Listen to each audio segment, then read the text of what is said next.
Most welcome to today's seminar for Researchers Desk. And today we have with us Alasdair Skelton, who is a professor in geochemistry and petrology at Stockholm University, who's also our very known chairperson for Researchers Desk. But today he's on the other side of the defense, so to speak. And Alasdair will talk to us about why carbon offsetting doesn't work. So with that, please, Alasdair, share your screen and start. So I'm just going to check that you can see my screen. Yes. That's lovely. Well, thank you all for coming. I very much appreciate it. I'm going to give a talk about carbon offsetting, and I'm going to focus on why it doesn't work. And I'm going to begin by with the simple question, what is carbon offsetting? If you find the talk a little bit too basic, too bad, live with it. It's most important that we understand all these basic concepts. So what is carbon offsetting? Let me give you an example.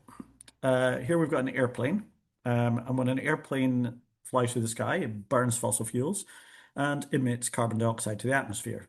So that's bad because carbon dioxide makes the earth warmer and causes the climate crisis. So what can we do about it? Well, let's plant some trees. You see, when we plant those trees, we can then get them to eat up that carbon dioxide by photosynthesis. And that's great. Problem solved.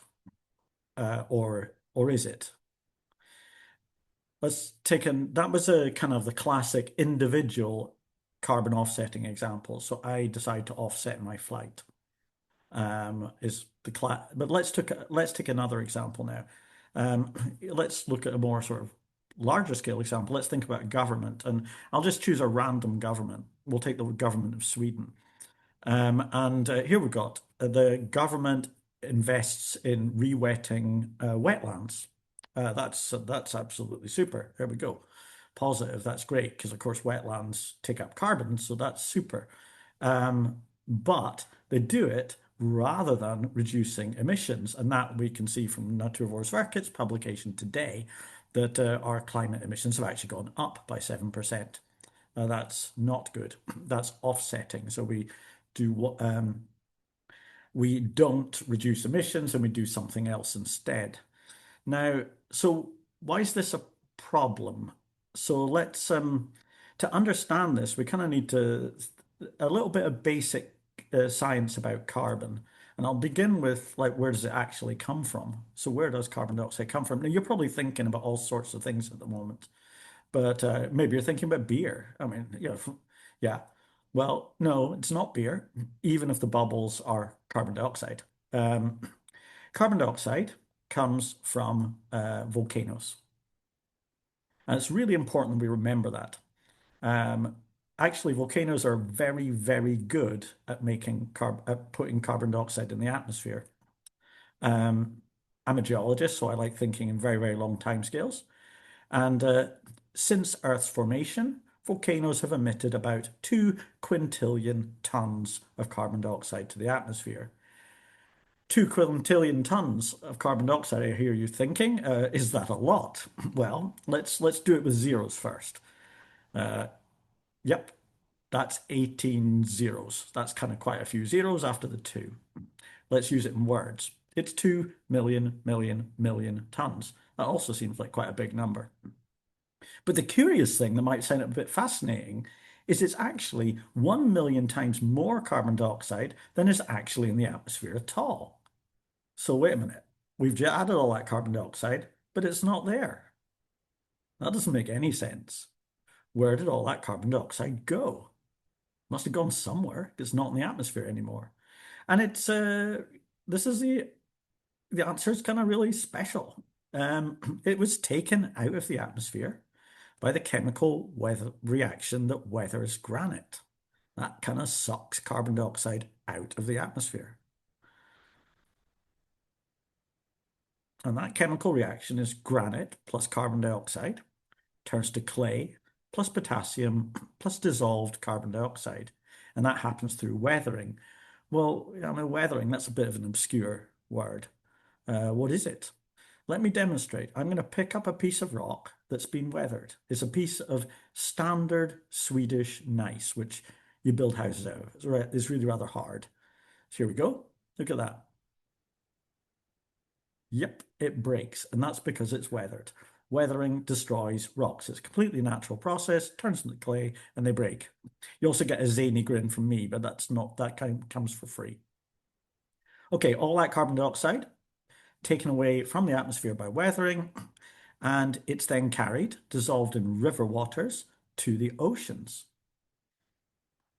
When it gets there, it reacts with calcium to make limestone. And if you're not quite sure what limestone is, think about Gotland and these absolutely lovely sea stacks, rauk in Swedish. Um, so calcium reacts with dissolved carbon dioxide that was in river water and seawater to make limestone. And it stays there. In fact, it's trapped there for millions of years until it escapes. And that happens inside a magma chamber, which is, by the way, is beneath a volcano. It's where it stores all its magma before an eruption. And this is a wonderful picture. You see, this picture is taken under a very, very special type of microscope, and we can actually see it. This researcher, Francis Deegan up in Uppsala, has actually captured an image of limestone giving CO2 back to magma. Here's your limestone. It's not usually red, it's sort of color enhanced to make it look cool. Here's your magma, and those are bubbles of CO2. And so it's released in the magma chamber, and from then, it's quite simple. It just is returned to the atmosphere when the volcano erupts. Okay, so I've just taken you for a tour around the slow carbon cycle. But this should not be confused with the fast carbon cycle. This is very, very different. Here we start with carbon dioxide in the atmosphere, and living plants take that carbon dioxide out of the atmosphere by photosynthesis, and then they return it by respiration. And that happens quickly. We're talking days. Or they store some of it as carbohydrates, which is basically making themselves, until they die. And when they die, they decay, and that carbon dioxide is returned to the atmosphere. That takes decades. Now, you're probably thinking decades, that's not very fast. Well, it's a geologist talking to you, so live with geological perceptions on fast. And one of the reason for that perception is when we think again about that slow carbon cycle. So let me do a diagram of it in the same style so they're easier to compare. We've got our carbon dioxide in the atmosphere, removed by weathering, ends up dissolved in seawater, river water, and then seawater. It then reacts with calcium, precipitates, and makes limestone. And it has to wait there for quite a while, millions of years, until it gets dissolved up in the magma, gets erupted by volcanoes, and gets back to the atmosphere again. And that's right, millions of years. This is the slow carbon cycle. So, which carbon cycle are we perturbing by burning fossil fuels? Well, that's actually not a difficult question. What we need to think about is, where do they actually come from? So where do fossil fuels come from? Well, one of the best examples is to head down to southern Sweden, to Skåne, where you find that indeed fossil fuels are formed from plants and trees that lived at the same time as dinosaurs. And we're going to use these. I'm going to use the first example of fossil fuel, which is coal. And I am aware that other fossil fuels, such as oil, come from algae and plankton, but they're just as old. So fossil fuels come from plants which acquired that carbon by photosynthesis millions of years ago when there were dinosaurs on the planet.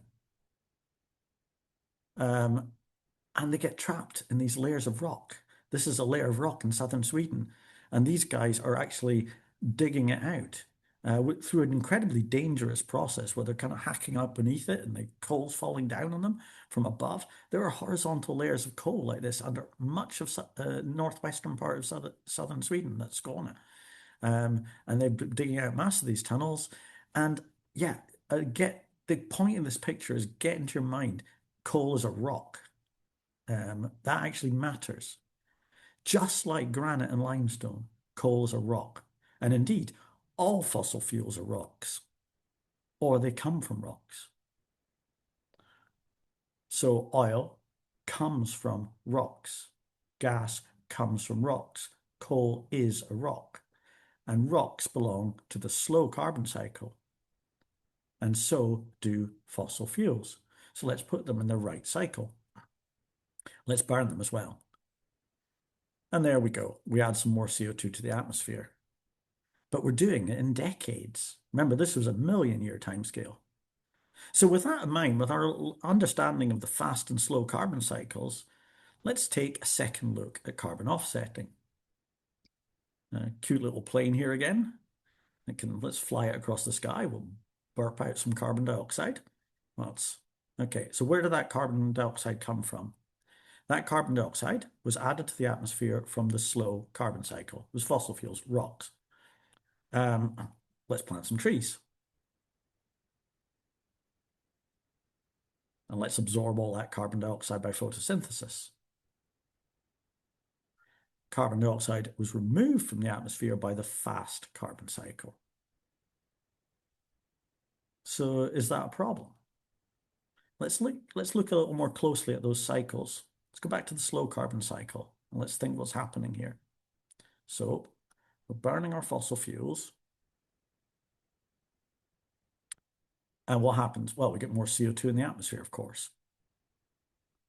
Well, what next? What about weathering? Can't that weathering take that carbon dioxide away again?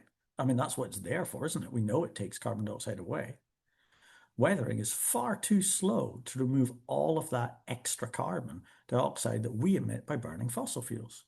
Okay, so that's not going to work. So let's go and take a look at the fast carbon cycle. It's fast, surely that's going to work. So let's put our fossil fuels here instead. Well, it's the wrong place, but we'll put them there anyhow just to see what happens. Okay, we'll burn them. And of course, we get more carbon dioxide in the atmosphere. And here we've got a quick process, photosynthesis. Surely that can take all that carbon away.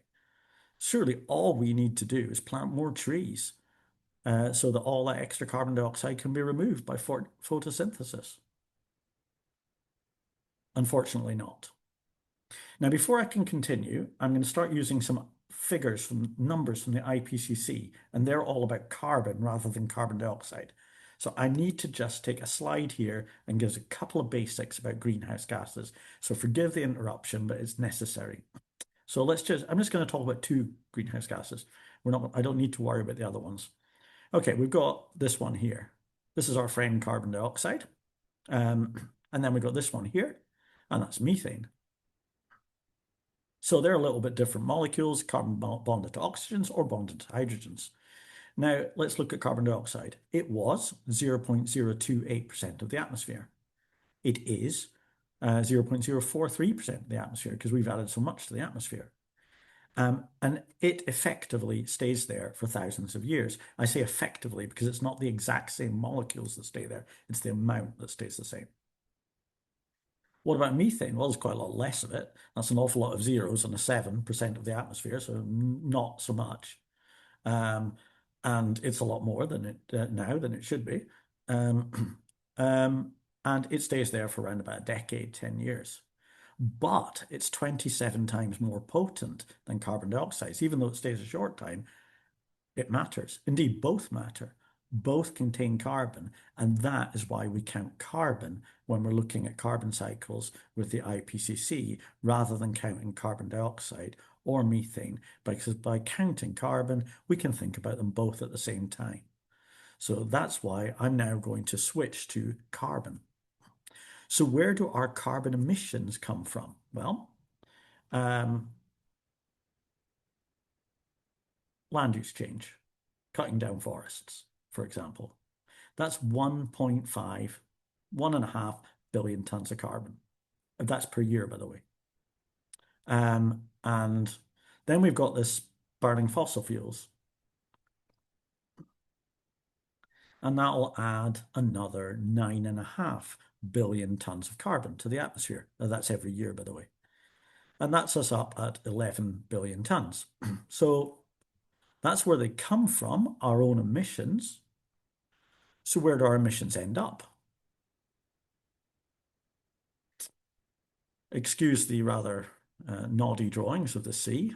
2.5 of them, that's 2.5 billion tons, end up dissolved in seawater. By the way, that isn't a good thing because that causes things like ocean acidification, which makes living things die. So we don't see that as a positive thing. 3.5 end up making the earth greener. And that can be seen as a positive thing. And I've heard people mistaking this and saying, oh, carbon dioxide is good because it makes the earth greener. Yeah, well, it does make the earth greener. But what they've forgotten is what about these ones? They're still there. And those are the ones that sit there causing global warming, which is like bad. So this is why we have climate change solutions. And it's these other five, like what we're going to do with them, 5 billion tons of carbon. We're going to do something with them. So what do we do? Well, 75% of them we take away by emissions reductions, according to an average of just basically every scenario that the IPCC puts forward. So let's get rid of them. 20% that is we'll lose by nature-based solutions. And that's like planting more trees, conservation agriculture, wetlands, and so there's still a bit left. And the reason there's still a bit left is because we've been so slow, and instead of actually pulling our finger out and getting on with it, we've been stuffing around. And because we've been stuffing around, we also need to find ways of removing carbon dioxide from the atmosphere. We call that carbon dioxide removal. Okay, so that's the pathways. But I mean, come on, reducing emissions is no fun. So why not offset our emissions by planting more trees? Okay, let's go and have a second look at the Earth now. We'll not worry about those emissions. We'll just plant more trees. But where are we going to plant them? We kind of already used up that land for our nature-based solutions. We're hardly going to plant them in the sea. That's not going to work. So that's so we do have a problem. And a back of the envelope calculation shows us that to plant all the extra trees we would need to offset all of our emissions, we would need the Earth to expand by a factor of 2, which isn't going to happen. Okay, so let's summarize where we are at the moment. Carbon offsetting does not work because most of our emissions come from burning fossil fuels. Fossil fuels are rocks, or they come from rocks. Rocks belong to the slow carbon cycle. The slow carbon cycle is, by definition, too slow to remove our emissions, and the fast carbon cycle is too small to remove our emissions. So that's all a bit dark. So carbon offsetting doesn't work. So what should we do? Well, this is what we should do. Should we plant more trees? Yes, of course we should plant more trees. We should plant more trees to contribute to this part of the solution, nature-based solutions. Should we remove carbon dioxide from the atmosphere? Yes, we should. We should remove carbon dioxide to contribute to this part of the solution, carbon dioxide removal. And this is the golden rule, but never as an alternative to this part of the solution. That's the emissions reductions. Because otherwise it's pretty straightforward, isn't it? You know what will happen. The emissions are still there. We still have global warming. We still have a very, very big problem. So if you found that interesting, want to learn a bit more about it, I've published a bunch of stuff which will hopefully help you at Taking on the Climate Crisis at substack.com. Thank you very much for listening.